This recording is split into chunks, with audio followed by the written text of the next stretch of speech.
What's up, everybody? We are back. John Delarose here, the leading Hispanic voice in science fiction. Of course, since I was interviewing Mike Barron, the writer of Punisher, last week, and I read Volume 2, Epic Collection of The Punisher, I was going to go right on to Volume 3, 1988 to 1989.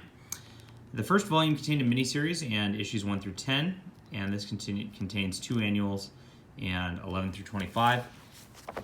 Just a pretty straight shot collection of Punisher. Mike Barron scripted the whole... No, he didn't. Yes, Roger, I guess we got... these are from side stories, so he scripted all of the main comics, but the side stories of the annual you can go through. And we got some Evolutionary War right here. This is a pretty fun story right away. Punisher... who did the art on this one? Mark Teixeira, yeah, okay, so somebody you might expect from Marvel, pretty good stuff. And basically there's these robot armor guys and they're attacking these drug lords, and Punisher was gonna go after the drug lords, but he decides to help the little girl, Shone, who's the daughter of one of the drug lords, and they fight, and then eventually the Punisher kills everybody, because he's the Punisher. That's it. This is one of the backup stories I was just talking about, which is written by Roger Salick, Mike Vosberg, artist. It features Microchip, who helps out Punisher with all his gadgets and stuff. And Microchip does a little of his own punishing. Very fun storyline right there. We get some Punisher van schematics, cool stuff. And we get a little high evolutionary. This ties into the Evolutionary War. So I wasn't quite sure what was going on because this is a chapter 2. I actually have the Evolutionary War omnibus, and actually the next annual crosses over with Atlantis Attack, so I actually skipped reading that entirely. I'm going to read those together with the omnibus as a single storyline, see how that goes. I actually have I've tried to read this and really not sure what was going on here. It didn't have anything to do with the Punisher. Very bizarre. And so, interesting that they're publishing these in the Epic Collections and they're doing the whole issue because I guess it's Punisher Annual. So they're maintaining that in there. That's kind of nice. And so when you get all of the Epic Collections together, you'll be able to read, in theory, the entire story. But since I've got the omnibus of those, I'll just read it that way.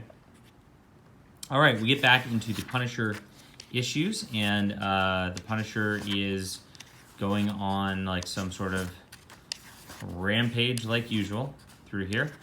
I feel like the art from Whilce Portacio got a little better through these issues. He really settled in nicely. Punisher develops his team as they go out together, fight some stuff. And in issue 14, it starts a new storyline, really. Punisher loses a bunch of his team through this, lots of death, where he decides to go after the Kingpin. And this starts where he pretends to be a high school teacher, and he finds out that these kids are actually involved in some terrorist activities on behalf of the Kingpin. And then the Punisher goes full-fledged for the Kingpin in issue 15. Excellent storyline. This is just high-action stuff all the way around. Like I said, Wilson's pencils got a lot better throughout all this.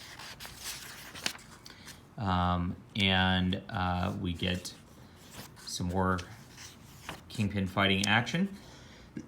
Kingpin has goes back to the high school. She's got a kid who's working for him as a hacker, and Punisher is having Microchip hack into Kingpin stuff. So the kid's tracking them down, they're tracking Kingpin down, setting traps for each other. Just really well done all the way around. Beautiful stuff. And we get in issue 18 the sort of the big conclusion issue. Oh, spoiler! Sorry. I'll try not to. I try not to do that here, but that's an important moment in the storyline for sure. So Punisher ends up going through, breaking in. They lose some lives, a big fight with the Kingpin, and Punisher realizes that it kind of goes into a stalemate and realizes, I guess I shouldn't have gone after him like this. If Kingpin gets destabilized, it's actually going to be worse. There's going to be even more deaths and people vying for power, and it's going to cause a problem. So it kind of lets him go at the end of it. Kind of an anticlimactic end for such a long arc in the story, but overall, like, it was pretty good. And of course, they couldn't just kill off the Kingpin at this juncture, so I get it. Punisher then goes to Australia and hunts down some bad guys here in Aussie land. And very nice issue here. I very much enjoyed this. I think the art changed. I think Wills ended his... yep. We've got Strawman coming on this one, who I don't like as much as Wills Portacio. I think it's a little less expression full. They're kind of flat drawings. Don't like the faces all that much compared to Wils's stuff. But the scripting was very good. This was a super enjoyable issue. Punisher goes to Vegas in this one, and we get another penciler, another guest penciler. I guess they're trying to figure out who's going to replace Willis on the books. And in this Vegas one, again, this is just like, the art's just not quite as crisp as was before. Punisher is hunting down an assassin and talking to a lady, and he makes some assumptions. I like these in the dark fight scenes. I like the way the colors handled this a lot in here. And there's a twist, again, like back to the faces. I don't know about that. But very fun issue, very enjoyable.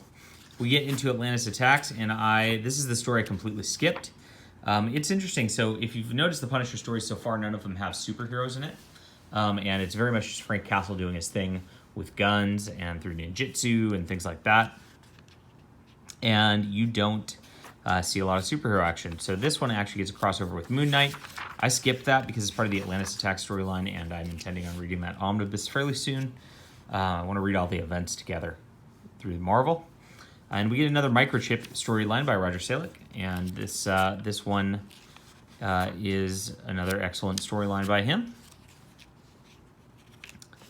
Very crisp art on this one. I forget who did the art on this. Todd Smith. I don't even know who that is. This is, I like this stuff. I don't know. It's clean looking. And then we get a Punisher's fighting techniques, and we get graced by Jim Lee's art in this. Pretty sweet. Roger Salick does this. And he kind of just goes over a history of the Punisher in here. It's really just, it's classic backup feature fare in terms of the script. But Jim Lee, I mean, even in these early days, this is really his early art. Just really crushed it. Beautiful art, made the backup story shine. Loved it. And we get a couple pinups. This one's kind of weird. And we get a part story that ends up, there's a part 5 of something. And so that with Mark Bagley drawing, which is cool. Superstars in this annual. But again, there's a chapter 5 of something, one pager. Doesn't really help all that much. Now this is an interesting one. This seemed like a throwaway book at first because it's one about a boxer, and the Punisher's like goes in this boxing rings, finds out some illegal gambling's going on, and they're actually harming people to throw fights and stuff like that. Eric Larson comes on as penciler here, and Eric Larson hasn't fully developed his really gritty style yet, but he's getting close, and I think he does an excellent job through this. I love reading Eric Larson's early work here, and I think that's a big step up from the prior issues in terms of the fill-in pencilers, and you just get some much more dynamic, interesting things going on here. So we watch the fight. Turns out the girlfriend drugs the Punisher as he's trying to, they lay a trap as he tries to lay a trap. Very similar. And then the fight guy comes back, and Punisher learns this ninja training camp, and this is actually very important for the last several issues. And there's a couple of references to the ninjas in this issue. So it's the start of a storyline called The Shadow Masters. And you don't actually see it on the cover of this one. But the Shadow Masters were developed by Carl Potts, and they ran through this Punisher storyline. They ran through Punisher War Journal for a little bit. And they actually went on the run for a while. Carl Potts was really trying to develop them into something cool. And they ended up in Venom the Mace as a miniseries, which I reviewed over on the Epic Marvel podcast a while back. And so I read the Mace first, and I was kind of confused as to who they were and why they're on the run. And there is a separate Punisher volume, The Shadow Masters, which contains these stories here from 22 to 25, and also contains the rest of their stuff. There's also a Marvel graphic novel or miniseries, which is just The Shadow Masters, which really goes over their origins, and that's actually the finest work of it. So I highly recommend that book. I actually enjoyed that slightly more than this volume, even though it contains the same stories.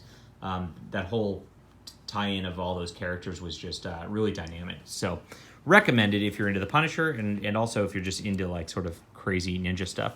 But the Punisher goes to investigate a ninja school in this one, and it turns out the people in charge of this one are fakers, and they didn't actually have the Shadow Master's approval, and so the Punisher, burns everything down.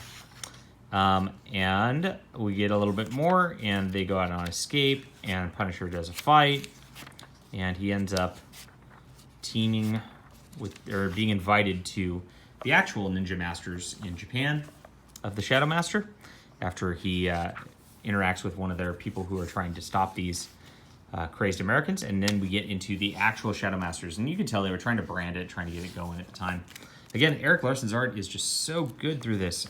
It really sets the mood of the Punisher so perfectly. I love, just this one opens in action, which I always love. And it ends up being these people are coming after the Shadow Masters. There's a group trying to hunt them down in Japan, and are like these xenophobic Japanese folk who want to just like reassert the Empire's dominance, and the Shadow Masters are trying to cut that off. And they're making a deal with these congressmen. Look at that helicopter, boom, just love the action. This is just high action, just excellent stuff. Probably the best of the Punisher I've read so far. This is, I enjoyed this more than the Kingpin storyline. And it might be due to Eric Larson's pencils also, but I think the Shadow Masters is a pretty cool concept. And so Punisher teams up with them. There's a young white guy and his Asian girlfriend who's the daughter of the main ninja master. And Punisher spots this gal, Iris Green. Now, I didn't know who she was in the actual Shadow Masters volume because they left out that issue 21 in there. I believe they did, at least. Maybe it's just been a while. Who knows? I think they left out that issue 21, though. I could go get it and find out, but I'm lazy. And I was confused as to who she was when I read that volume. And she's the girlfriend from the boxing issue before, so that all ties in. And she is trying to, gain some power here. And the Punisher and the Shadow Masters team up, get together with these 9-panel drawings by Eric Larson. Pretty sweet. Is that Eric Larson? The inks are a little, inks are a little heavier in this issue than they are in the last. Is it the same inker? Inker is Al Williamson in this one. Let's see who it is in the last issue here. Scott Williams, different inker. So you can tell there's a much heavier and cleaner lines taken by this inker than the last one. And that it influences the comic book a little bit. I think I liked the inks in the ones prior to this before a little bit better. But you still get the dynamic Eric Larson panels and all that. And giant oversized 25th issue. And I mean, this just reads like, Die Hard or something. You get the big explosion. The runaway on a boat. The Shadow Masters end up foiling the plot, and then the main guy dies, and they go after this Irish Green gal again as she's escaped, and take her down, Punisher style. So interesting and big ends in flames. Very, very Punisher style, very Rambo style, whatever you want to call it for the 80s here. Nice way to end 1989, sort of as a volume. And 25's a really great issue to, it's honestly a jumping off point. I guess Mike Barron wrote a bunch more. We'll find out shortly. Volume number 4 is not out yet. Volume number 5 just came out. So they released the epics out of order, which is always interesting to, in the way that they do that. Not sure why they did that on this one, but I will have to wait to get to volume 4. And I try to read these in order, even though they come out of order, so I might jump around other series at this point. But the Shadow Masters, they all kind of disappear. He's wondering where she goes at the last panel. So they really set up this whole like Shadow Masters thing, like they're going to be a recurring thing in the Marvel Universe, and unfortunately, it doesn't happen. So you get a nice afterword by Ralph Macchio, the editor at the time, who writes all about this. And it's another great Punisher volume. Had a lot of fun. I just wish there was more Shadow Masters in the Marvel universe. Like, I find them very intriguing. Like, it kind of continues, like I said, into Venom the Mace when Carl Potts wrote that series. It's like he wanted to get them in there. And Mike Barron said Carl Potts stopped writing comics. I don't know if that's the truth beyond that, but he said that on my stream the other day. So maybe that's what happened. Maybe he just quit. Maybe Marvel, parted ways with him. I don't know what happened there. But they never really revisited those Shadow Masters characters again and never really finished their story, which is a shame. But as far as the Punisher goes, that story was finished and really wrapped up with a bang. Very cinematic, very beautiful, and I love it. So I'd say this is an 8 out of 10 overall. I didn't want to put this down. Those annuals were all right, and the filler issues were, something that is why I probably don't give it, 10 out of 10 marks, but the larger stories were excellent, and I enjoyed Mike Barron's second volume of The Punisher here. All right, hit that like and subscribe button, and we will go over more Epic collections as I read them. I have just finished reading my 50th Epic collection right now, of which I've got 2 more to review. I've got a Star Wars one I finished reading, and then I've got Amazing Spider-Man Volume 5, which I've gone through 50 of these already. Pretty good. There's like 150 of them in print right now. But lots of fun, and I look forward to going over those with you too. I'll see you guys soon.